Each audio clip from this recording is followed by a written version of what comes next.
Right, so, now is probably the best time to reiterate the fact that Xenoblade Chronicles is continuing as a series. Don't believe me? Well, here's Takahashi, also known as the guy in charge of Xenoblade, in his own words. In an email he sent out to Japanese players that was translated, link in the description. It is also a stopping point to me, referring to 3.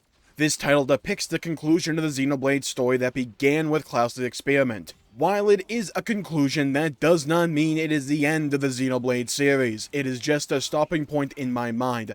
I think that everyone who played this title and the additional stories in the expansion pass can imagine what lies in the future for Xenoblade. Man literally said if you played Xenoblade 3 and the stories in the expansion pass, aka the DLC, you can imagine what's in store for the future. It's just the story that specifically began with Klaus's experiment. So in my mind, that's playing God and all that, the stuff with the Monados, having Klaus be the root of it all, that will probably be over. I talked about this in my Xenoblade 4 theory video, but there's one big overarching narrative structure that Xenoblade 1, 2, and 3 all take to heart and run with, and I believe that is one of the things that the series will be moving on from, since it's run its course and done its job, and that is having the point of each game to tear the world down, or to tear some world out there down. Xenoblade 1, literally he defeats Shulk defeats Zanza to create a world without gods. In Xenoblade 2, they defeat Torna and Amalthus to end the cycle of Titans in the Cloud Sea, where they learn that Elysium wasn't a line to cross, it wasn't a finish line, it wasn't a place to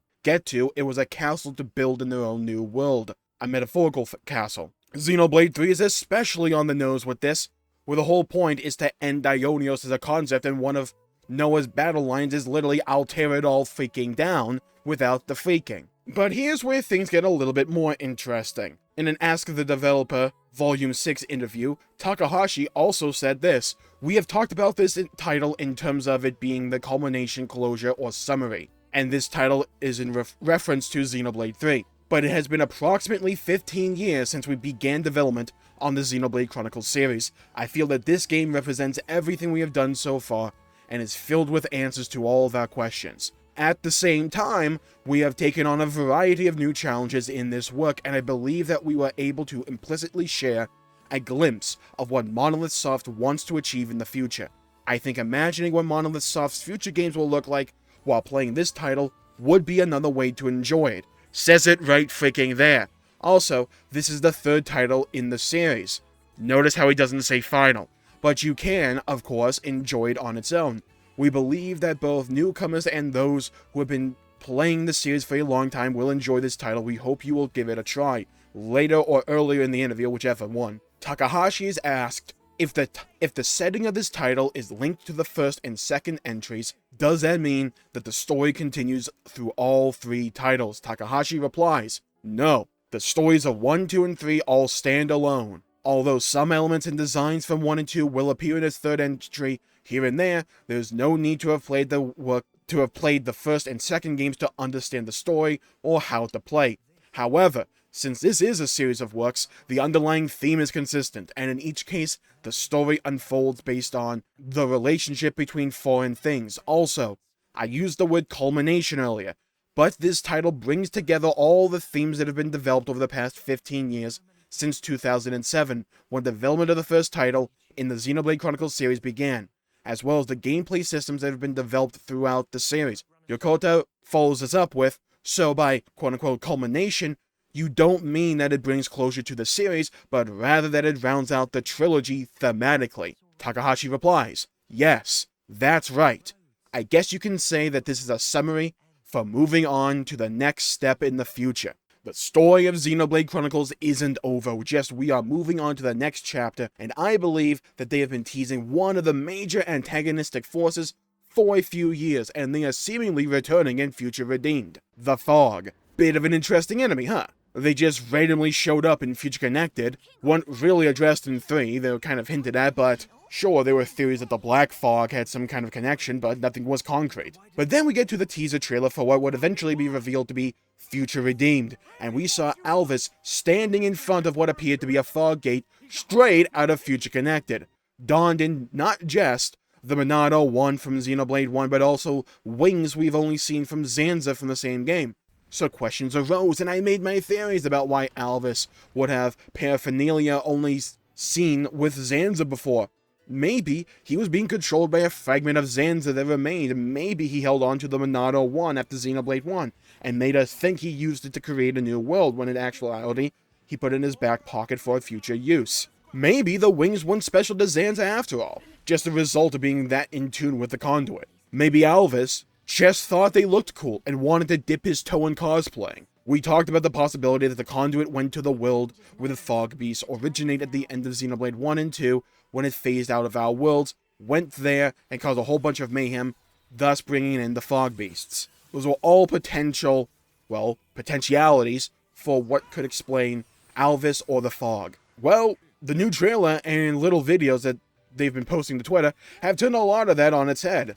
A character I largely suspect is some kind of reincarnation of Alvis, though I did see someone on Twitter theorize that Alvis could have been split into two, and that A is one of those halves. And that makes a bit of sense when you realize that A is going full Final Fantasy VII, and has only one wing, whereas Big Alvis has both. Oh, Alvis, what happened to you? But this story with the Fog Beasts, and the Fog Realm and the Fog Gate, will probably have a lot to do with the stories of Alvis and A, whatever they turn out to be. Also, maybe I'm just freaking stupid or something. I have no idea how, as the guy that's been saying for months that the Fog Gate stuff wasn't done, and that it was just the beginning and that it would show up in the DLC, then I didn't notice the giant freaking Fog Beast they have, and they're fighting, in the trailer. Literally, right there. Who is using an attack, I shit you not, called Fog Cannon. The only way it can get more confirmed at this point is if Takahashi hand writes me a note and hand delivers it to me while we get the whole thing on tape in front of a live studio audience. And there's no freaking shot, by the way, that the Fog stuff gets wrapped up in the DLC, since it's seemingly dealing with a bunch of other stuff as well, like N. So while it'll have the Fog stuff as an enemy faction, it'll probably be less focused on them than Future Connected, where they were the main enemy. I'm telling you, this is screaming to me that they are slowly wanting to build up this faction or this entity as a background threat, upping the stakes each time they are shown so that they can bring them in for like Xenoblade 4 or something as a big deal. If you aren't familiar with games or series of stories that go on for years and years and years, this is generally how you get people invested in a faction. You don't just wrap up one thing with a bow and then immediately introduce something new and say, hey, look here, care about this. No. You drop hints over time, build up the world, flesh it out, show that it's bigger than you thought. Show them off little by little until you play your hand, because you can make people care and wonder about them by introducing them over time instead of all at once, after something else they cared about gets wrapped up, leaving them with nothing left to really grab onto. But if you introduce them while you're dealing with a bunch of other things that they do care about, then you can make them passively start caring about it. So when you're actually going to bring them into the forefront as this big plot point, people already have some emotional investment attached to them. This is their long game, in my opinion. The enemy faction they brought in with Future Connected, not really to flesh out as an evil faction, but there to feel threatening in this post-conduit world, while we gave Melia some finality to her story. Well, before 3 happened, but besides the point. Then Future Redeemed hits, and they return, and now people from both worlds get to deal with the threat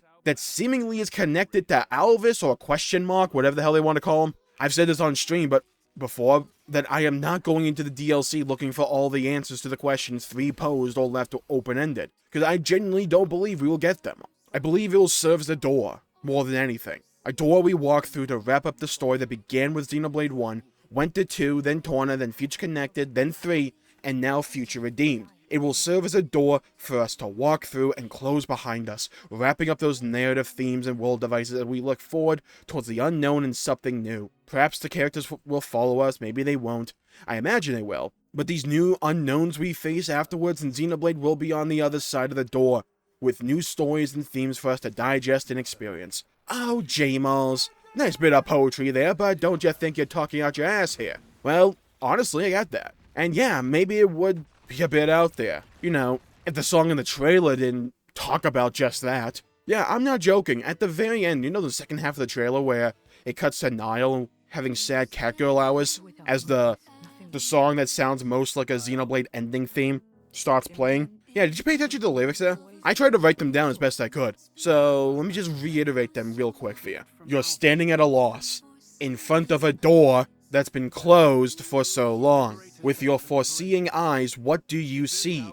Until you open it, you cannot know. Afraid to see what could be on the other side. Oh, can't you see how much I feel the same as you? It seems we just need to let them all go away. That's the one bit I'm kind of like iffy on with my transcription there. But then the final line, I've seen that look before. The stare of your fearful looking eyes. Now let me take you on a bit of a journey. A few days ago, I know this will sound like a segue, but I promise you, this will make sense, just bear with me. A few days ago, I did a video breaking down the ending themes of the Xenoblade games, and I took particular emphasis on Beyond the Sky, where I talked about how if you pay attention to the lyrics, you could interpret it as Takahashi talking to the player, and realizing that all the struggles he had experienced up to now, walking through the darkness, led to this moment, and with the light of Xenoblade 1 showing that the audience were there all along, talking about how he has no regrets and won't look behind. My heart is with you forever and ever.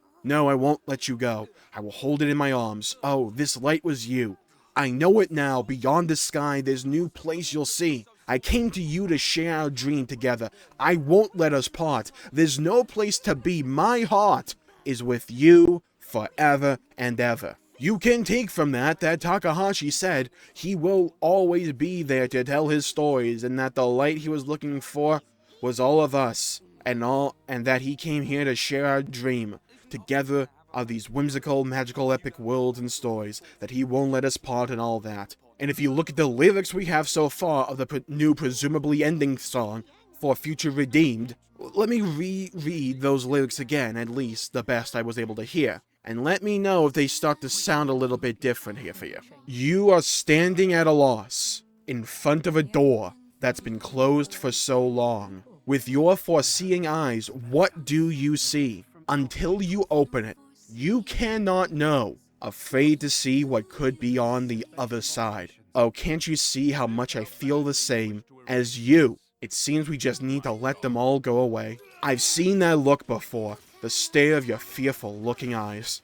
He's describing the door metaphor, where we don't know what lies beyond the other side, the apocalypse. Sorry, I randomly bust out the Fallout Boys sometimes. That's just a thing I do. But that we are standing in front of a door here, the end of one chapter, the beginning of another. We don't know what lies beyond the door. We don't know if it'll be good or bad or something in between. We don't know, and that uncertainty can be scary. But you won't know anything until you open it, because you're just afraid to see what's on the other side. And Takahashi probably feels the same way as you. He doesn't know if the series will have success after this. He doesn't know if we'll like all the stories of all the characters and all that will come after this.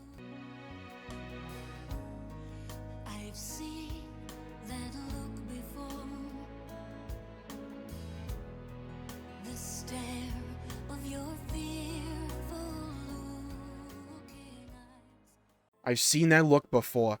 The stare of your fearful looking eyes. Because going into the future can be scary. That's one of the main points of Xenoblade as a whole, wasn't it? That the future can be grim and dark and full of scariness. Full of terror and uncertainty in the future. Full of partings and sadness and times where we can only just sit back and remember the happy ones. To think of better days and better times. To fear losing the happiness we found for ourselves in this cruel, dark world. I've seen that look before.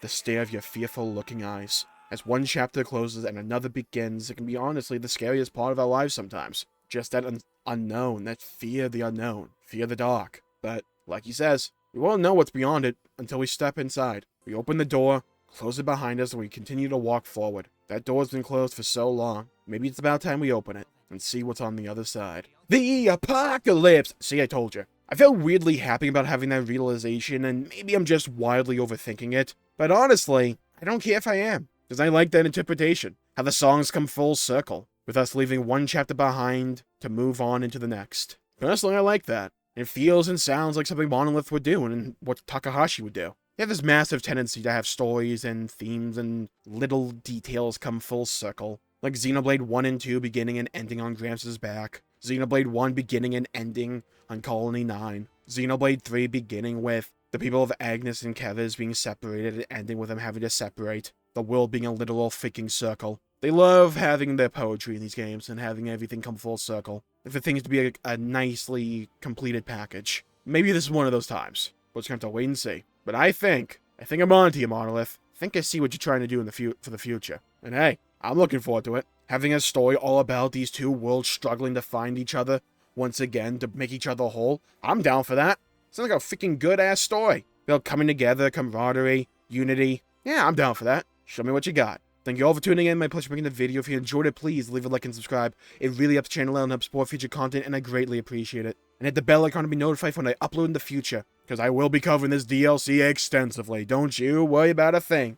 We got a good freaking year ahead of us, people. Let's open that door, why don't we? Let's face whatever is on the other side. Leave a comment down below with your favorite moment from Xenoblade up to this point. Not necessarily your favorite game, your favorite memory. Whether it's playing with someone, introducing it to someone, or a specific moment in the story that greatly affected you. Let me know. I'd love to hear your thoughts and hear your perspectives and hear your stories. Stay safe, have a great day, and I'll see you all next time. Bye-bye, everybody.